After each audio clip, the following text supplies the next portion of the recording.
အားလုံးမင်္ဂလာပါဒီနေ့ကတော့ကျွန်တော်ကန်းချင်အောင်နေပါတယ်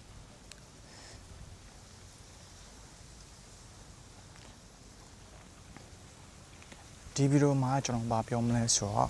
သင်က vlogger လား vlogger လားကျွန်တော်ပါဝင်လူတချို့က vlog နဲ့ vlog ကိုတူတယ်လို့ထင်ကြတယ်တချို့ content creator သမားတွေဆိုရင်ကို vlogger လို့ထင်ကြတယ်တချို့က vlogger လို့ထင်ကြတယ်တချို့က vlogger နဲ့ vlogger နှစ်ခုစလုံးသုံးလို့ရတယ်လို့ထင်ကြတယ်တကယ်တော့အဲ့ဒါတော့နည်းနည်းတော့မှားနေတယ်အရင်ဆုံး vlog ရဲ့ definition ကိုအရင်ရှာကြည့်မယ်vlog ရဲ့ definition က a personal website or social media account where a person regularly posts short video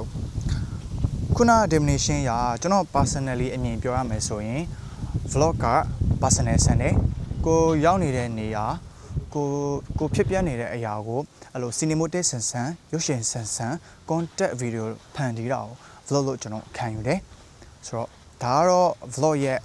definition ပေါ့နော်ကျွန်တော် personally အမြင်ရပြောတာပါဆိုတော့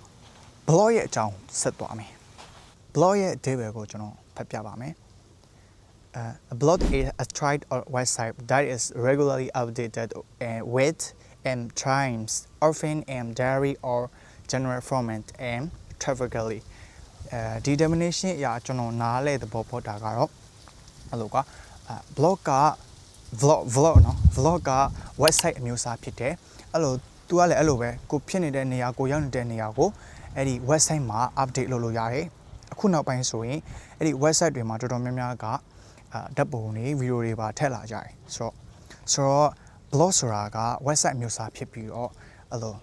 vlog နဲ့တူပါတယ်ဒါပေမဲ့သူကတော့ website အမျိုးစားဖြစ်ပါတယ်ကိုကအဲ့လို website တွေမှာကိုယ့်ရဲ့သတင်းချက်လက်တွေ update တွေကိုယ့်ရဲ့အတွေ့အကြုံတွေကိုအများနဲ့ update လုပ်နေတဲ့သူ website တွေကိုအသုံးပြုနေတဲ့သူဆိုရင်တော့ကိုက blogger ဖြစ်ပါတယ်အခုလိုမျိုးကျွန်တော်အခုဆိုရင်ကန်းချီရောက်နေတယ်เนาะကျွန်တော်အခုလိုမျိုးကန်းချီကိုရောက်နေတယ်အခုလိုမျိုးဖြစ်ပျက်နေတာတွေကိုပြောနေတယ်ဆိုရင်အဲ့လို video content creator ဖန်တီးတယ်ဆိုရင်ကတော့ vlogger ဖြစ်ပါတယ်ဆိုတော့